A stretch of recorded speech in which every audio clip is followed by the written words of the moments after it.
Hello students, आज हम पढ़ेंगे solution of linear equation by Gauss elimination method के बारे में, जिसमें हम ये देखेंगे कि कैसे गॉस एलिमिनेशन मेथड का यूज करके दिए गए लीनियर इक्वेशन का सॉल्यूशन हम फाइंड कर सकते हैं, या फिर बोल दो कि कैसे हम गॉस एलिमिनेशन मेथड का यूज करके ए, बी और सी की वैल्यू हम फाइंड कर सकते हैं। So I hope you are ready with your pen and paper. So without wasting much time, let us start this video.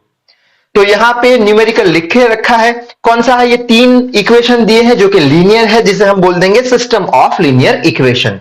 System क्यों बोला? क्योंकि एक से ज्यादा लीनियर इक्वेशन है, तो ये हो गए हमारे सिस्टम ऑफ लीनियर इक्वेशन। अब इसका हमें क्या फाइंड करना है? सॉल्यूशन फाइंड करना है, या फिर बोल लो ए बी सी की वैल्यू फाइंड करनी है। किसकी हेल्प से? गॉस एलिमिनेशन की हेल्प से। ठीक है, तो कैसे स्टार्ट करें? तो सबसे पहले जो भी लीनियर इक्वेशन दिए हुए हैं उसे हम मैट्रिक्स में कन्वर्ट करेंगे। अब मैट्रिक्स में कैसे कन्वर्ट करते थे हम कि ए, बी और सी के कोएफिशिएंट हम लिखते थे। यहां का ए का कोएफिशिएंट कितना है? 0, तो यहां पे 0 दिख लिया। बी का कोएफिशिएंट -2 है, सी का कोएफिशिएंट 3 है। उसी तरीके से 3 6 -3 यहां पे लिख दिए, 6 6 3 लिख दिया, 6 6 3 लिख दिया। ठीक है, अच्छा, बाद में एक स्ट्रेट लाइन बना देंगे और ये जो कांस्टेंट की वैल्यू है वो यहां पे लिख देंगे 1 -2 5। अब हम बोल देंगे ये मैट्रिक्स जो है वो ए के बराबर है, तो यहां पे ए लिख लिया, स्लैश किया। ये मैट्रिक्स को सपोज बोल देंगे बी के बराबर है, तो ये टोटल मैट्रिक्स क्या बन गया हमारा? A slash B. ठीक है, आगे बढ़ते हैं। अब हमें गॉस एलिमिनेशन का यूज करना है, तो हमेशा गॉस एलिमिनेशन में हमें लोअर ट्राइंगल 0 बनाने होंगे। लोअर ट्राइंगल यानी कौन सा? ये वाला जो लोअर ट्राइंगल है, ये हमें कितना बार करना होगा? यहां पे 0 0 और 0 करना होगा। कैसे करेंगे? तो हमेशा रो ऑपरेशन परफॉर्म करके हम लोअर ट्राइंगल में 0 लाने की ट्राई करेंगे। ठीक है, तो यहां पे लोअर 0 लाने की ट्राई करते हैं। तो सबसे पहले क्या करेंगे? सबसे पहले तो ये जो 0 है, इसको अगर ये फर्स्ट रो को इंटरचेंज कर दे इसके साथ, तो यहां पे 0 आ जाएगा। तो R2 R1 से इंटरचेंज कर दो, तो क्या हो जाएगा? ये वाली रो ऊपर चली जाएगी, ये 3 6 -3 ऊपर और 0 -2 ये नीचे आ जाएगी। ठीक है, उसी तरीके से यहां पे भी -2 ऊपर 1 नीचे आ जाएगा। आगे बढ़ते हैं। अब क्या करेंगे कि यहां पे तो 0 आ चुका है। ठीक है, अब हम सपोज करते हैं यहां पे हमें 0 चाहिए। अगर यहां पे 0 चाहिए तो इसको हम रो 1 को किससे मल्टीप्लाई करेंगे? -2 से, तो 3 2 6 और इसमें ऐड कर देंगे तो 0 आ जाएगा। कहां 0 चाहिए? यहां 0 R3 में चाहिए। R3 की बात हो रही है, इसे किससे मल्टीप्लाई करना पड़ेगा? -2 से, सो -2 R1 ऐड करना पड़ेगा R3 में, जिससे करके यहां पे हमें 0 मिल जाएगा और वही ऑपरेशन यहां भी परफॉर्म करना होगा। ठीक है, अब 0 मिल गया। अब आगे बढ़ते हैं। अब सपोज करेंगे कि यहां पे हमें 0 चाहिए। ठीक है, यहां पे अगर 0 करना है तो क्या करना पड़ेगा? ये जो कहां 0 चाहिए? R3 पे, तो R3 की बात कर रहे हैं। ठीक है, अगर इसे हम -3 से मल्टीप्लाई करें, किससे? R2 से, तो ये 3 2 6 +6 हो जाएगा और इसमें ऐड कर देंगे, R3 में ऐड कर देंगे, तो यहां पे 0 आ जाएगा। ठीक है, तो ऐसा करने पर अब हमें क्या मिल रहा है? लोअर ट्राइंगल 0 मिल रहे हैं। ठीक है, अब आगे बढ़ते हैं। आगे हमें क्या चेक करना होगा? रैंक चेक करना होगा।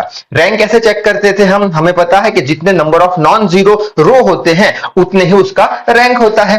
तो सबसे पहले तो आर ए यानी ए मैट्रिक्स का रैंक चेक करते हैं। ये रहा ए मैट्रिक्स, ये स्लैश है, तो ये ए मैट्रिक्स का रैंक चेक करते हैं। कैसे चेक करेंगे? नंबर ऑफ नॉन जीरो रो, तो यहां पे ये फर्स्ट है, ये नॉन जीरो, तो 1 हो गया। ये भी नॉन जीरो, ये पूरा 0 है, तो ये नॉन जीरो नहीं है। ठीक है, तो ये पूरा 0 है, यानी हमें तो क्या चाहिए? नॉन जीरो चाहिए। नॉन जीरो ये 1 और ये 2, यानी आर ए मैट्रिक्स का रैंक कितना आ गया? 2 आ गया। ठीक है, अब हम क्या चेक करेंगे? पूरे मैट्रिक्स का रैंक, यानी आर ए स्लैश बी का रैंक हम चेक करेंगे। वापस से नॉन जीरो रो फाइंड करेंगे, तो ये पूरा देखेंगे नॉन जीरो है, ये पूरा देखेंगे नॉन जीरो है, ये पूरा देखेंगे यहां पे एक नॉन जीरो आ गया, इसलिए पूरी रो नॉन जीरो बन जाएगी। यानी अब ए स्लैश बी पूरे मैट्रिक्स का रैंक कितना हो गया? 3 हो गया।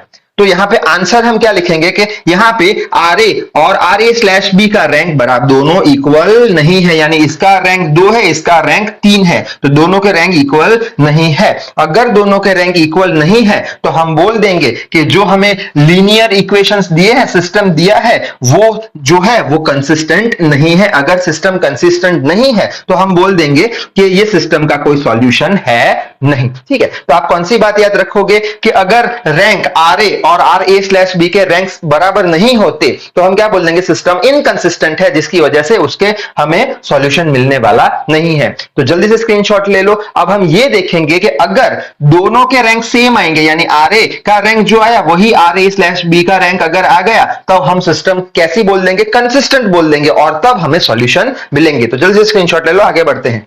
यहां पे दूसरा एक सिस्टम ऑफ लीनियर इक्वेशन हमने लिया हुआ है, इसका भी हमें सॉल्यूशन फाइंड करना है गॉस एलिमिनेशन की हेल्प से। पिछले न्यूमेरिकल में क्या हुआ था, जो रैंक ए का आया था वही rank R A slash B का नहीं आया था, तो हमने बोल दिया था सिस्टम कैसी है, कंसिस्टेंट नहीं है, तो उसका सॉल्यूशन हमें नहीं मिला। अब यहां पे क्या होने वाला है वो देख लेते हैं। तो सबसे पहले तो ये जो इक्वेशन है उसे मैट्रिक्स फॉर्म में कन्वर्ट करो। कैसे करेंगे, एक्स वाई और जेड के कोएफिशिएंट लिखने हैं, तो यहाँ पे 2 1 -1 आ जाएगा, 5 2 2 लिख लिया, 3 1 1 लिख लिया, स्लैश किया, ये कांस्टेंट लिख लिया 1 -4 5। ये मैट्रिक्स को बोल दिया ए, स्लैश ये मैट्रिक्स को बोल दिया बी।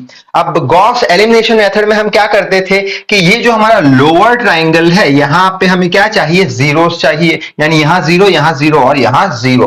कैसे करेंगे, हमेशा रो ऑपरेशन का यूज करके। ठीक है, तो सबसे पहले सोचते हैं कि हमें यहां पे जीरो चाहिए। अगर यहां पे जीरो हमें चाहिए तो हम क्या करेंगे, ये जो रो नंबर 1 है उसे -5/2 से मल्टीप्लाई कर देंगे, तो 2 2 कैंसिल, -5 आंसर, इसमें ऐड कर देंगे तो जीरो आ जाएगा। तो वही लिखा है, कहां जीरो चाहिए, 5, ये सेकंड रो में। तो R2 की बात करिए, क्या करेंगे, -5/2 से R1 को मल्टीप्लाई करके इसमें ऐड कर देंगे। ठीक है, तो यहां पे जीरो आ गया। वही ऑपरेशन यहां भी करेंगे तो -13/2 आ जाएगा और ये आ जाएगा। ठीक है, अच्छा अब सोचेंगे कि हमें यहां पे जीरो चाहिए। अगर यहां पे जीरो चाहिए तो हम क्या करेंगे, इसे -3/2 से मल्टीप्लाई करेंगे। ठीक है, तो 2 इंटू -3/2 से मल्टीप्लाई करो, 2 2 कैंसिल, -3 रह गया, -3 इसमें ऐड करो तो यहां पे भी जीरो आ गया। सो कहां जीरो चाहिए, R3 पे, तो R3 लिख लेंगे। क्या करेंगे, R1 को -3/2 से मल्टीप्लाई करेंगे, ठीक है, और बाद में ऐड किस में कर देंगे, R3 में कर देंगे, तो जीरो आ जाएगा। वही चीज यहां पे भी कर देंगे। ठीक है, अब बोलेंगे यहां पे हमें जीरो चाहिए,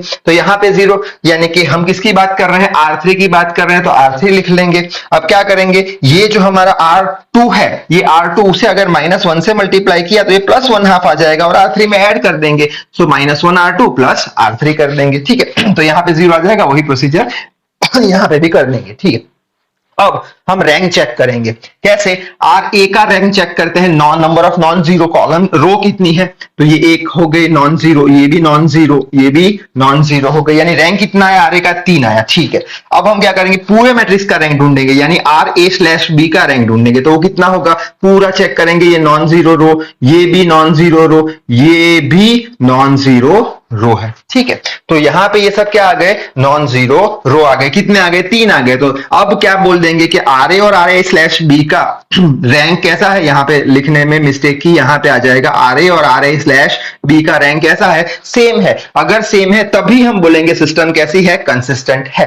ठीक है, अब ये सिस्टम कंसिस्टेंट है तो इसका हमें सॉल्यूशन मिलेगा। वो सॉल्यूशन को हम बोल देंगे यूनिक सॉल्यूशन। क्यों यूनिक सॉल्यूशन, बाद में समझ लेंगे। तो सिस्टम कंसिस्टेंट क्यों है, क्योंकि दोनों जो मैट्रिक्स है, ये वाला मैट्रिक्स और पूरा मैट्रिक्स, दोनों के रैंक 3 है, number of non zero row same है दोनों में।